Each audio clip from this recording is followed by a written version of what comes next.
Hey everybody, Tekking101 here, and before I begin this video off, first I really feel like I need to give a thank you to Sawyer7Mage for giving me a random shout out in his first episode of Mage Loads. So yeah, that thanks man, that really helped me out a lot. That came out of nowhere, but I was having a pretty sucky day, all things considered. If you want to know, watch this video. And then I came home and I found out about that, and I got a huge subscriber boost from you, so thank you. And thanks to everybody who's subscribed to me from Sawyer's channel, and I think it's best for me to get you accustomed to my channel in the best way I know how, by starting off with a certain catchphrase that goes along with this video. So, say it with me, everyone. Should have gone...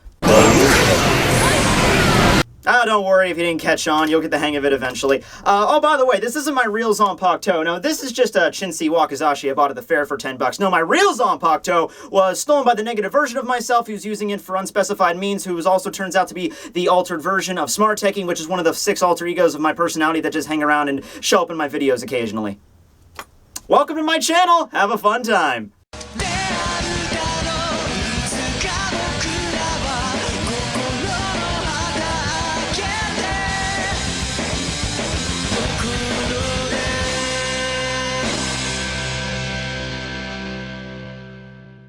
Okay, everybody, listen up. Ever since this series made it past the Soul Society arc like 10 years ago, there has been a single question on everybody's mind that has echoed through the fandom for years to come. Yuha Bach is apparently shaken by this. And that one question that, for every character that even has a Zanpakuto is, what is their Bankai going to be like? It's a question, it's been around forever. So in this video, we're going to be looking at the ones that undoubtedly have a Bankai and most likely will be showing it in the series. Then we're going to be looking at the people that, they probably have a Bankai. We may or may not see it in the series. They're not really main characters or anything like that. And last, I'm just going to cover some characters who have revealed their Bankais, but we don't really know what they do yet, or they just showed off their name or something. We don't actually know what their ability is. So with that being said, let's start off with former Squad 8 captain and the current captain commander of the entire Gote 13, Shunsui Yoraku. So as revealed in his battle with Coyote Stark as spotted number 1, Shunsui revealed that his Shikai ability had the power to make children's games a reality. It's kind of a really simple sword, it makes the game a reality, the winner lives and the loser dies, even though there was a couple of times when that didn't really apply, like for example when Shunsui used Taka Oni, the mountain demon attack, and then Stark just kind of shot him, and that just kind of negated the whole game, and that was kind of weird. But anyway, the purpose of this Zanpakuto, though, is very unique, because everyone thought it was like wind-based to begin with, and then when he used Busho Goma, the spinning top game, everyone thought, oh, it's wind-based, and it's like, oh, children's games reality, that's kind of cool. So for his Bankai, though, I always kind of had an idea what it could be, and it was most hinted at by Ukitake when Shunsui was basically about to use it against Stark before the vibes would show up, because everyone was kind of getting their ass kicked, and he's about to jump to Bankai, and Ukitake says to him in the trolling fashion, don't worry, you can't use your Bankai here because others could see. Yeah, so way to go, Ukitake. We all love you, huh? And he immediately gets one-shotted after that, but whatever. Anyway, so no, his Zanpakuto ability, I think, would work for his Bankai anyway, is that it's more elaborate game that draws everybody into it. This would mean like everybody that sees the sword and everyone that has to play the game, and it might cause the same rules. Like if you win, there can only be one winner, but maybe there's if it could suck in everybody around the area, then that means a lot of people could die in the process. Like if he used it in Fake Karakura Town, everybody gets drawn into the game. Even if Shunsui wins, maybe the Espada would die, but all the other members of the Gote would be at risk for dying as well. Maybe that's why he didn't use it. I always thought that his Bankai was a giant chessboard or something, manifesting that kind of game where, you bring a bunch of people into once and you have to, move a certain way, and that's basically forcing you to play in this demented game. Maybe I just read too much Harry Potter, but that's just my thought. Also, it's a good comparison because his Shikai makes children's games a reality, like the spinning top game, and, you have to cut the color in order to make sure, that causes a certain amount of damage. But if his Bankai was a more, an adult game, more serious, because Shunsui, he's usually a very, very childlike personality. He doesn't really care much. He's very laid back, but maybe his Bankai would be his resolve. Okay, I'm finally taking this seriously. I gotta fight like an adult here. Next up is, yeah, this one, I should have led with him, but I don't know. I had a good idea what Shunsui's was gonna be. I thought about his the most. That's why I led with him. But the next one is probably the one that's most discussed in the fandom, period, and that would be Kisuke fucking Uehara. Alright, so his Bankai was first mentioned when Renji was going to go train Chad, or should I say that Kisuke was actually going to ask Renji to go train Chad because, you know, they were hanging out in the world of the living. Chad approached him to help him learn how to master his powers, which would later be revealed to be a Fullbring, but we didn't know this yet. First off, Renji just said to Uehara, like, well, you have a Bankai, why don't you just train him? Because Uehara said, you know, Chad needs the power of a Bankai to get stronger. And Uehara responded to this, well, like, yeah, I have a Bankai, but my Bankai is not suited to helping people or lending strength to them. It's not something that you could just, you know, train with enough times. Like Renji's Zanpakuto is just like a mound of physical strength that Chad has had to dodge and counter over and over again. Kisuke's is not something that you could do that. So with my thought, I'm just going to go with his ability first being Keto based. That would make sense because his whole Zanpakuto revolves around Keto. Uehara is a freaking Keto, you know, grandmaster essentially. So that would make sense. It's Keto based. And my theory is it has something to do with power absorption, power negation, something that you just can't, you know, counter properly. Like with like Chad, for instance. You know, Chad's, you know, he's armored right arm with the shield. He can block attacks. He can fire like direct attacks back at you. Kisuke's Bankai is probably something you can't simply, you know, he launches an attack or he uses an ability or a Keto. Chad probably wouldn't be able to block that just with using his shield or like shooting another attack to negate it. So that's what I think. It absorbs other forms of like Ryatsu or something. Like the Quincy's, for instance. And considering this arc is all revolving around the Quincy's, that would make even more sense. You know, Quincy's use Sclav Ray to absorb Reishi around them. Maybe Uehara's can do that to an extent, but not like maybe not to such a degree that the Sclav Ray do, because you know the Quincy's whole basis is they can manipulate Reishi. That's the whole point of their existence and where they get all their powers. So maybe Uehara can't do it to that extent, but maybe he can like, you know, like take the Ryatsu, make different like weapons or something out of Benihime, you know, maybe change shape or something. He can launch different Keto attacks more easily, you know, and just manipulate like a whole area like that where, you know, power is kind of negated. That's why that's why I think like maybe an absorption ability. But you know, I'm sure you guys all have theories on what his Bankai is. There's a lot of fan art on the internet, so you know, leave your comments below. And that goes for everybody in this video. That's like what this is. It's like a massive just discussion video. Just go have fun. That's what these videos are supposed to be in the comments. I've read some really good ones in the Aizen discussion video. Oh, by the way, we'll be getting to him. Just calm your tits. We'll be getting to Aizen. And then the Yuha one. I got really good comments in those videos. So you know, just you know, go that below. Next up is somebody I actually didn't include on this list to begin with. I actually had to post this on my fan page. It's like, do you think that I made a list up, and I'm just like, do you think I forgot anybody on this list? And a lot of people basically just put down everybody that has a Zanpakuto, like all the like Hiyori and Lisa and Yachiru that we haven't seen the Bankai. I'm like, okay guys, come on. I always said this before, but we're not going to get to see every Bankai in the series from every Shinigami. Like, just because they have a Zanpakuto does not mean they're going to have to see their Bankai. We're never going to see Yachiru's Bankai. We're probably never going to see Nemu's, or we'd be lucky if we see Nemu's Shikai and like Nanao's Shikai. We're never going to see Nanao's Bankai because there's no guarantee they have it.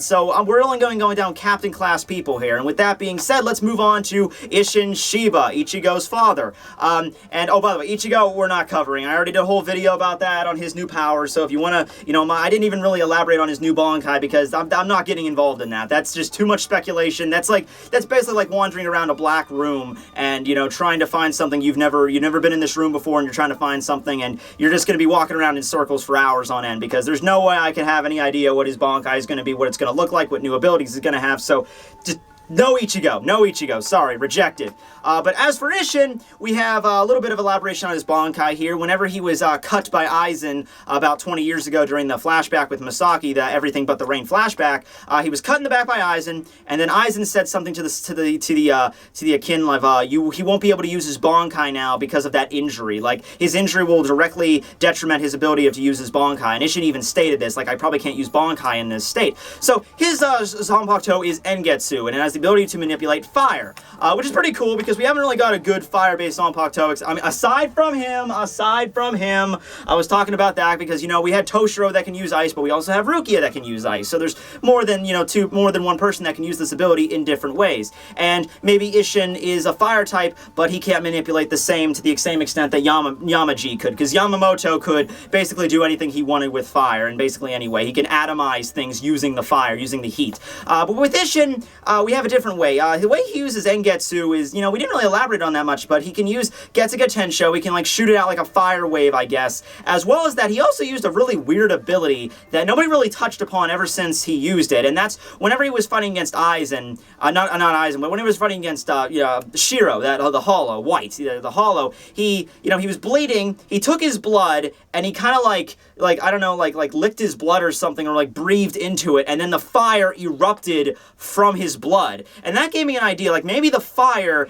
is like part of his body. Like when he uses his Shikai, the fire, merges with part of his body, and that's like manipulate his body in terms of, fire creation out of all of a sudden, because he was like using his blood to make fire. And I'm starting to think, okay, if that's the case, then maybe when he uses his Bankai, it would make sense why he couldn't have any, pre-existing injuries, because maybe that would like turn his entire body into embodiment of fire, like basically like the Human Torch or something, where if he has any injuries that might leak out, it might, might not be able to, maintain it that well, and it would just like fall apart or whatever. Maybe it's a very unruly Bankai, kind of like Rukia's. Rukia's Bankai turned her, basically, like her entire body into ice, and she had to be very careful how to let herself melt, or else she could ruin her body. She could completely fuck up her cells. So that would make sense. Maybe there's Bankais that can't exist like that, like clad types, like you have to wear your Bankai, kind of like how Ichigo wears his. See where I was going with that? Isshin and Ichigo, both wear their Bankais as an outfit, except when Ichigo's, case, it's just a Shihakusho. With Isshin's case, it might be wearing fire as a Bankai, and then you could just imagine all the shit he could do with that, like shooting out fireballs, flame kicks or some shit.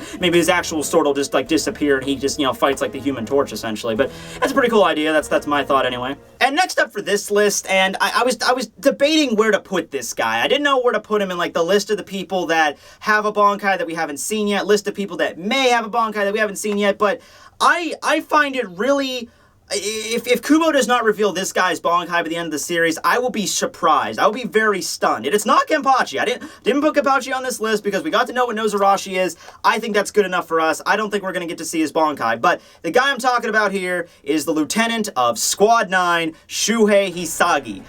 I think it was pretty much all but confirmed at this point that he has Bankai. I think the idea of him going to train with Kensei, and Kensei saying like, oh, you need to learn how to master Bankai, and then later on in his fight against Maste Masculine, when Kensei shows up and he's like, damn it, Shuhei, you didn't even get to show them the fruits of your training. I think that's good enough for me. I don't know about you, but that's good enough for me that he has Bankai now. Maybe the reason he didn't use it against Maste Masculine is for the same bullshit reason he didn't want to use his Shikai. It's because its power is to take life, and I don't like that. Because it's like it's a Zanpakuto meant for the sole purpose of killing. It's not like I'm a Shinigami whose, literal translation means death god. I'm literally the fucking Grim Reaper of mythology. But yeah, taking life is something I simply can't abide by. So, whatever. That emo reason why he didn't want to use his Shikai. Maybe it's the same diff for his Bankai. Maybe it's something like, it's either a way it's too malicious, maybe it'll make his personality change. That's what I was thinking of, because remember the Zanpakuto filler arc, it was a filler, but Kubo did design the Zanpakuto spirits on his own time. He did send in the designs for Kaze Shini, which was like a really demented, crazy berserker kind of deal who was obsessed with killing. So maybe that's why Shuhei doesn't want to use his Bankai. Maybe that would physically like actually change his personality and to become more of a bloodthirsty killer. Because the whole running theme with Shuhei's character is this idea of fear. The idea that Tozen taught him, like, those that don't know fear have no place on the battlefield. You need to know fear in order to fight, and that's a running theme with his ability. In fact, I think even the volume where he used his Shikai was something like along the lines of oh, what was it? It was something involving fear. I forget what it is. I'll put the title up here. Exactly. I'm blanking out on that. I usually have pretty good knowledge of that kind of shit, but yeah, fear for the fight. That's what it is. Fear for the fight. Remembered. I think it was volume 38. So yeah, that's a running thing with him. So I'm thinking maybe his Bankai will make the blades just more like devastatingly brutal. Maybe instead of like the two, the two Kasurigama things he has going on here with the chain, I think he'll just maybe make like a giant, like two giant shurikens he throws around or something. Maybe there's like shurikens like floating around him that he could just like throw off, just like to maximize killing as much as possible, while his personality changes as well to make him more bloodthirsty. I think that'd be really cool considering Shuhei's character. I'd like to see Shuhei like fight like a berserker, like having like an inner hollow inside of him, which is kind of like what Kaze Shini really is. Kaze Shini and Hichigo and inner hollow Ichigo before the whole revamp of Zangetsu. That those two characters were very similar. They were actually really were. So that'd be nice to see. I'm gonna put Shuhei here then. So those were the individuals that I'm pretty damn sure Kubo's going to reveal their Bankai by the end of the series, and now we're getting to the rest of the people that we don't exactly know a lot about in terms of even their Shikai. Maybe some of them we do, but we don't know exactly if they're going to reveal their Bankai or not, if Kubo's going to go that route with them. We don't exactly know, or maybe their Shikai is good enough in that situation. So let's start this one off with the man himself, Sosuke motherfucking Aizen. So Aizen, yeah. Alright, his Bankai is hilarious just to read fan theories about, because given his Shikai ability, Kyokai Suigetsu Kanzen Saimin, the perfect hypnosis, his Bankai could literally be anything. It could be, you know, oh, it turns all the hypnosis into physical reality, it can turn back time, I've heard that, it's like, it's gonna be some insane OP ability. And I'm thinking, okay, there's two ways Kubo could do this. He could make it an insanely OP ability, because it's freaking Aizen. Everything about him is an OP ability, you know? So, you know, if he made a Bankai that can turn back time, the fuck ever, I don't care, it's Aizen, it could happen. Or Kubo could do it another route, where he could make it maybe just a more elaborated version of his Shikai. Because remember, this is where it gets tricky, because, everybody, all the captains of the Seirei had to show their Bankais in order to gain captainship. However, Aizen's Zanpakuto, the way he, you know, showed it before with, like, the Shikai, that was, like, water-typed or something, because he didn't want anyone to know it was hypnosis. So, could Aizen even possibly have a Bankai? He might not, because he might have showed, like, oh yeah, I have a Bankai, here it is, and it's like a water-based Bankai, and that's how he became captain of Squad 5, but that might not be true because of his Shikai abilities. So maybe it would be a case where Aizen might not even have a Bankai, or you know, didn't master it yet or something, just because his Shikai was good enough. That could be something like that. Or maybe his Zanpakuto is like, I mean, I'm assuming the Zero Squad would know about this. Someone should have asked Ichibei. Like, if I was shooting up in the Soul Society and, you know, I went to go eat Ichibei and he says, oh yes, I know the names of every Zanpakuto. What's Aizen's true ability? Why didn't you know? Why didn't you help us? Why didn't you send us a little memo down to the Soul Society? Oh, by the way, yeah, this Zanpakuto, complete hypnosis. It could completely fuck over and completely cause a massive subterfuge over the entire Seirei and pretty much throw the entire world living into turmoil. Just letting you know that this Zanpakuto exists. Okay, see you guys.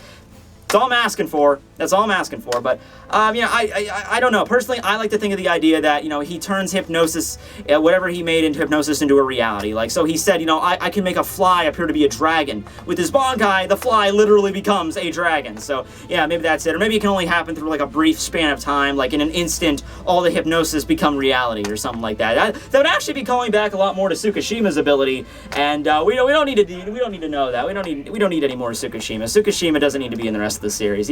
Yeah. But anyway, yeah, I think I'm just going to treading my wheels on this if I continue on Aizen. So let's move on to Shinji Hirako, squad number 5 captain before and after Aizen. So his ability is something that he seems to think is really cool. It's Sakanade, which flips everything around, you know, up is back, left is right, front is, up is down, you know, east, west, whatever. It flips everything around. And the thing is, the reason why I say he thinks it's awesome is every time he uses this ability, he thinks it's going to be really cool, like they're not going to be able to counter it, and then they always counter it. Didn't you see that? Use it against Aizen, he's like, you won't be able to fight me, Aizen. You won't be able to, you know, process all this stuff in your mind. What does Aizen do? Freaking processes all his mind. Uses it against Bambietta, he's like, you won't be able to respond to this. Bambietta just blows the fuck out of everything, and then there it goes, it's negated. So yeah, this one, I had a really hard time trying to figure out exactly where this could go from here, other than the fact of just like maybe making like a little pocket universe that literally converts everything into like an MC Escher-esque drawing where, you know, it's confusing enough, like up is down, left is right, but go to the next step, like toward, like since he's twisting the 3rd dimension, go the next step and twist it like in a 4th dimensional space or something like that, something dimensional. I think that would be really cool, because I'm thinking, okay, a Bankai is nothing more than the Shikai powers, just more elaborated upon, just on a stronger version, you know, 10 times stronger than the Shikai. I think that's what Yoroichi said. Or 5 to 10 times stronger, I think that's what she said. So, you know, since he can manipulate space in 3 dimensions, you know, messing in 4 dimensions, that would make sense to me, you know, and just twist everything in like a weird way where you won't be able to see where everything's coming, and that's the best I got for Shinji. I really don't have a lot of thoughts on him, but, you know, let me know below. So next up is the last captain amongst the Visors, and that would be Love Akiwara. And he is kind of sad that, you know, we didn't get a lot of stuff of him, because, you know, Kensei and Rose were captains as well, and Shinji, but after the whole, you know, Aizen thing, and after the Soul Society recovered from the battle, they retook up their positions as captains, but since Love's position was, you know, Squad 7, and Komamura already has that, then there's no reason for Love to stay in the Soul Society, so Love just hangs out in the world of living still, and he's like the only captain that did that. So, you know, I'm thinking we kind of got screwed over, you know, maybe he could have not been a captain necessarily, but maybe go back to just like kind of hang out in the Soul Society with everybody else. He's captain level, right? Just so we would get to see his abilities in Fate Karakura, in the Quincy Invasion, because his Shikai, when I first read that, I think it was a junior in high school when I read that, the Metal Cudgel Flinger, I remember that chapter title, and he whips out this giant fucking club Oni, this club thing, and he has a mask that's like an Oni, and it just works for him. He can like throw fire with it. So that's really cool. I was thinking maybe his Bankai would be more similar to Rose's. You know how Rose's, can manipulate sound, and then his Bankai kind of summoned like a whole little miniature legion of like a dancing troupe, and he has his puppets that he could manipulate with sound. I was thinking since Love's, motive is of course Oni themed, like the Japanese demons and stuff. Maybe that's it. Maybe he can actually summon I'm not going into Komamura territory here, but maybe he could summon an Oni behind him, and the Oni maybe is either there just for aesthetics to do something or intimidation, or it could actually do something I'm not going to go into Como to their territory where, he swings the sword and the Oni swings the club or something like that. But maybe, ironic since they're both captains of Squad 7, but, I'm not saying that, but maybe it's something to do with that, maybe bringing some, Japanese mythology, to life here, kind of similar with, Shunsui does with the children's games, but since that's basically what Love's theme is, I can't see his Bankai not relating to those, those myths in some way. If I knew more about Japanese mythology, I could elaborate on this, but unfortunately I don't. Unohana, she uses her Bankai against Kenpachi, and it's almost like Kubo's just kind of trolling with us. He's just like, oh yeah, shit, she's gonna die in the next chapter.